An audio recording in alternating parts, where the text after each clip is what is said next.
Hello everyone and welcome to this new video. I am so very excited that I finished a journal.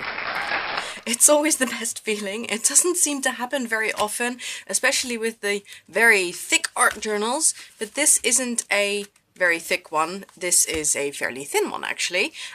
As you can see, it took me from 2018 to 2021, the present day, to finish this journal. There was definitely quite a big break in between. I think I did a few pages in 2018, then did nothing, and then did the rest in 2021.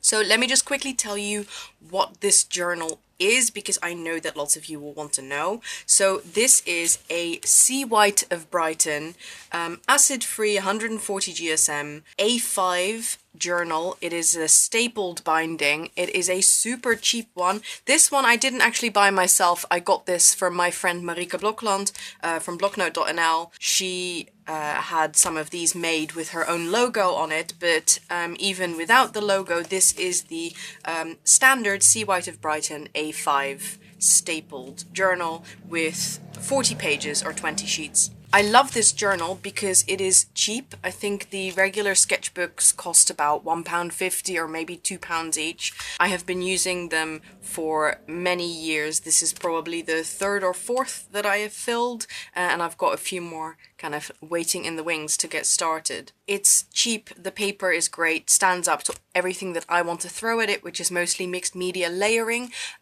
Might not be the best paper if you want to do like watercoloring or that kind of thing, but for a layered mixed media approach, it is great. Let's get into it. I'll do a little tour of everything that is in here. I will talk through kind of my thoughts about it and stuff. If you've got any questions, then please let me know. This is the first page that I must have done at some point in 2018. It says, "It's not what you're supposed to be doing." So remember that, because that's going to come back. In this journal, I did work chronologically. More recently, I don't always work chronologically, but back then I did, and I think because it's such a short journal, I tend to just I've worked fairly chronologically, unless I was like working on multiple pages at the same time, and then I might kind of go back and forth, but it's not like I opened it at a blank page somewhere into the journal and then worked on that and skipped pages and then went back or whatever. Anyway, this, I do remember doing this page. I don't remember if it was this page or another page that looks similar. It might be in a different journal. I remember being at my friend Honorata's house and doing an art date, and I think I did this then. This is also part of a course that I was filming on raw art journaling that I never completed, and it never was released. And I'm going to be releasing this lesson, or part of this course, because it was never finished. I'm going to be releasing that to my patrons at some point when I get around to exporting all those videos. Anyway, so this is my kind of like an old signature style of mine. I no longer work in this style. This is a hand-carved stamp, drippy ink, that kind of stuff. This is an unfinished page, but I didn't really want to go back and finish it. It's got like words in there, and I think I must have drawn something there. I can see a face and a figure there that I then painted over.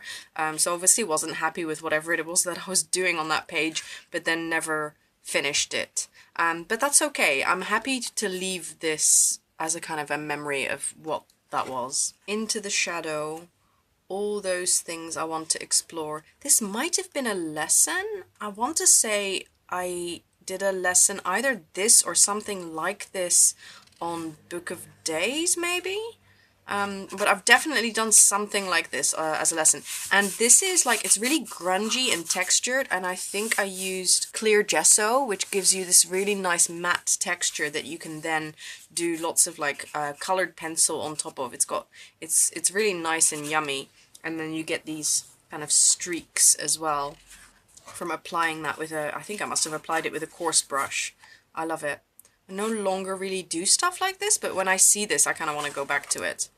And here I was working in the kind of same style with that same texture, a bit more raw expression with these faces. Again, I don't work so much like this anymore, but here you can see that motif of like the two different eyes, which is what you see a lot in my current work, but more like more graphic, I guess, like less neat. So here I was still working quite neat, and it's fairly symmetrical there as well. And here I can see that I did that technique where on the background, I wrote in big letters with a brush and paint, it looks like, and then I must have brayered over it there, but left this word as kind of a featured word, but that would have been part of lots of writing in the background. This is a more recent one, actually. So I did, as part of my Patreon launch, I did an art date, so like a live stream where we were all creating art together for a couple of hours and chatting about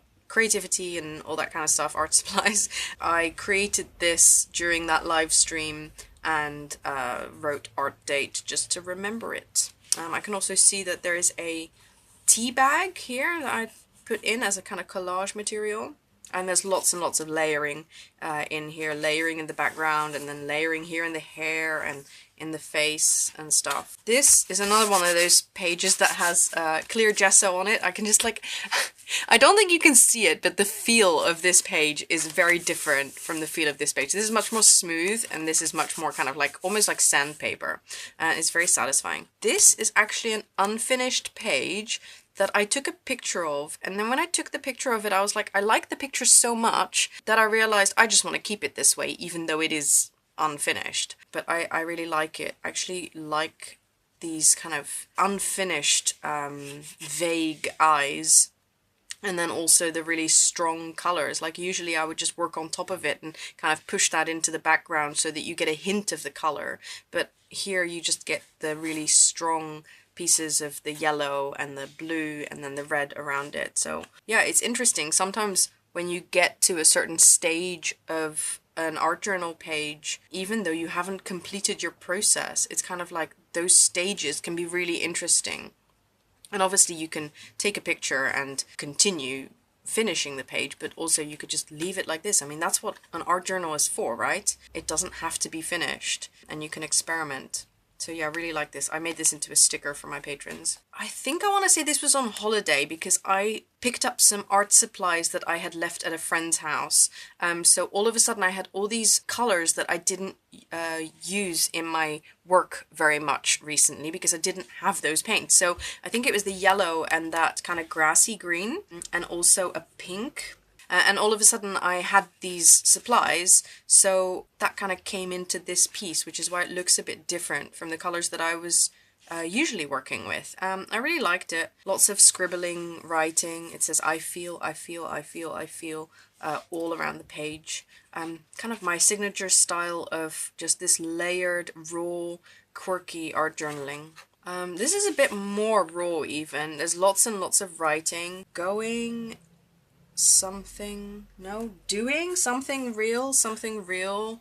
Where are the words when the something come out? I mean, I don't tend to write words like this inside the pages in a purposeful way for them to be read again. Like they just kind of are part of the expression, and then they are just part of the texture that you look at once it's finished. But I do think it's kind of interesting to try and see what the words are, especially with a little bit of distance. It doesn't feel so raw anymore as when I was actually creating this.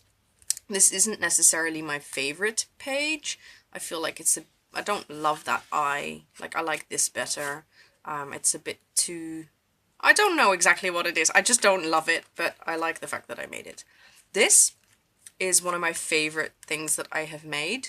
I don't really know where it came from, but it was just a really free-flowing process where I created these two faces, all the layering with crayons and paint and scratching. As far as I remember, this was a very quick process. I wasn't thinking about it that much.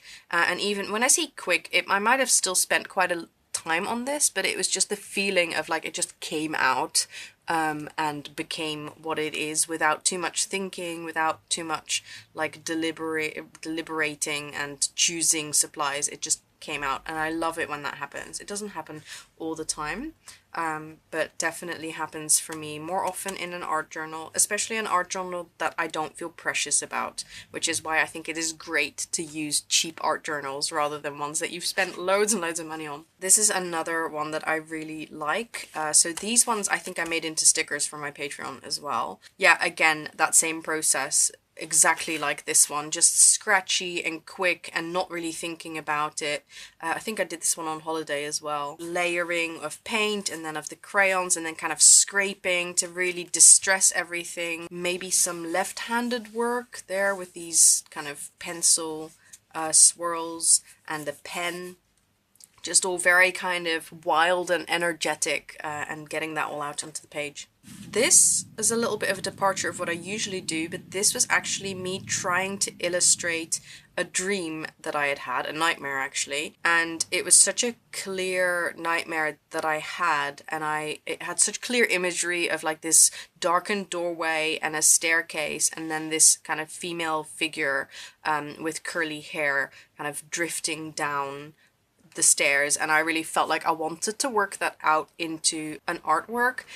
This isn't necessarily finished, but it's also not something that I'm going to be working on anymore because there isn't really anything else that I can do. I think it was just getting this down onto paper in a visual form rather than like writing in my diary or whatever. So I'm happy that I did that because obviously it keeps the dream more fresh in my mind. That like the blacked out eyes, that was something that was in that dream as well. This is an interesting one.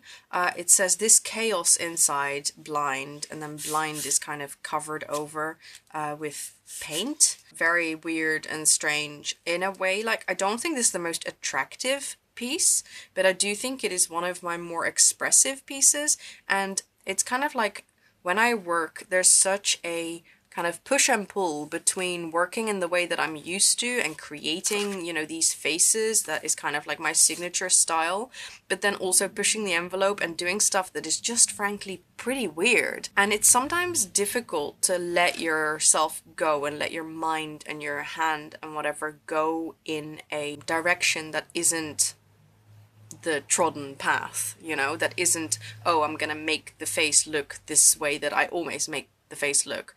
So, you know, deciding to put the eyes right next to each other without any space, deciding to have this weird swirly mouth that overlaps, that isn't actually inside the face, it's kind of overlapping onto the edge of the face. You know, decisions like that are actually, I find them quite difficult to make because there's always that tendency to go with what already exists or something that is kind of vaguely related to reality, and pushing the envelope and going really surreal is quite difficult. Oh yeah, I love this page. I did this as a I think the pages coming up were all in a art journal with me video over on my Patreon. So this was just part of a session where I felt quite into what I was doing. Lots of left-handed work. It says I'm still crying, and then it says something else I can't read. So this is all about crying. I mean, this is pretty on the nose, right? This was an interesting page. This is a technique that I use quite often where I do some mixed media and then I write in ink with a brush. And then afterwards I will usually cover over it or like work on top of it so that then the words kind of peek out from behind, like what you saw on this page where there must have been words behind and I've covered over them. So I was going to do that here, but once I had written these words and I read them back, I felt like they were so meaningful and so important to let them continue existing. So I decided that this page was just done. It says, "It has honestly been a lifetime of burying. Who did I bury? What did I bury? Was it myself in the end?" I don't love this page. I have to be very honest. It's, you know, lovely and textured, but I just don't really enjoy this face. But, you know, it's fine. It's allowed to exist.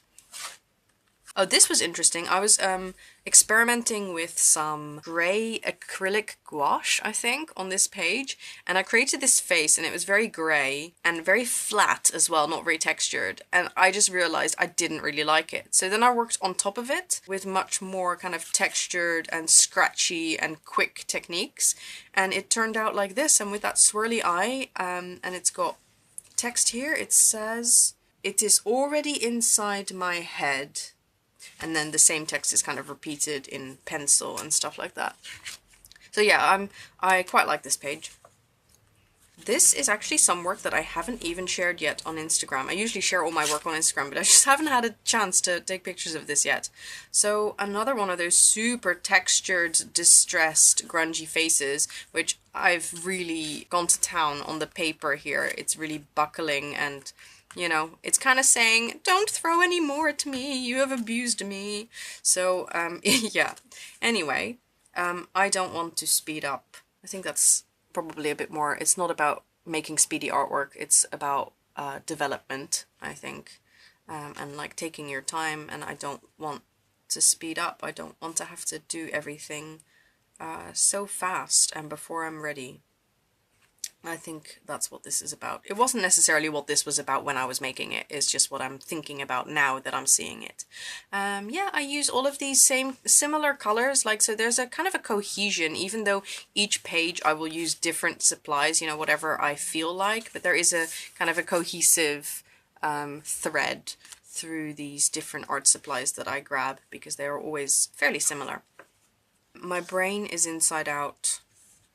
Oh, I love this one. It's just so textured and fast, and you know, it's not just about the result. Like, I really like the result of this page, but it's also the fact that I know that when I was making this, I was in my element. I was really just feeling it, and I love that. This page is dated. It's dated the 4th of October. 4th of October is a significant date for me because it is the date that my mum passed away back in 2000, and it is a date that has always been, oh, it's been a funny date to me. Like, obviously it's a significant date, it's an emotional day, but in the past it's always been kind of a numb day.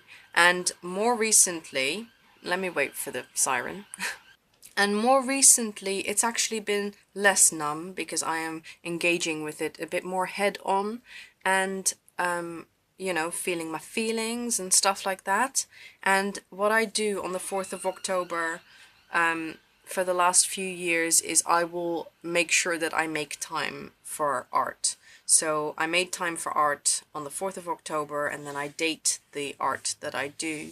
And so this was about, I guess, that feeling of falling apart and disintegrating.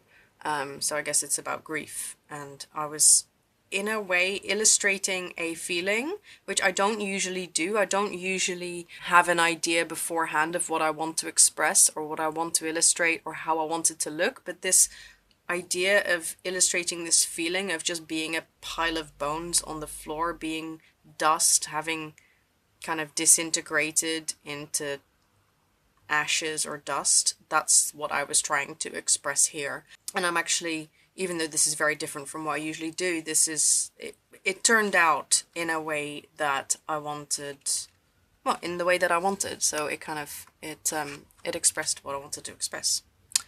And then this is the final artwork in here, which was a taster session by Tamara Laporte on the Lifebook taster sessions, and she did this rainbow and I really liked it, but I also wanted to make it a little bit more my own by making it a lot more grungy. And again, this is like super textured. Yeah, I enjoyed doing this. Not really my thing, but I do love rainbows, as you'll know if you watch my vlogs and you've seen my earring collection and stuff. So yeah, do love rainbows, and it was just fun to make something colorful like this.